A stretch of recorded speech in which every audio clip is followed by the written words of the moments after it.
শুধু মুসলমানদের ওয়াকফ বিল বলে নয়, গোটা ভারতবর্ষে আস্তে আস্তে করে সমস্ত ধর্মের ধর্মীয় স্থানগুলি ভাঙার বিরাট একটা পরিকল্পনা চলছে।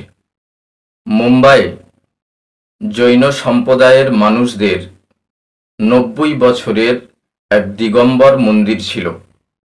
সেই মন্দির বিনা নোটিশে সেখানকার পুরসভা কমিউনিটিকে না জানিয়ে সেই মন্দির ভাঙতে এসেছিল। সাথে সাথে হাজার হাজার মানুষ পথে নামে, পুলিশদের সঙ্গে তর্ক বিতর্ক হয়। ভারতবাসী এক হও, ভারতবর্ষকে বাঁচাও।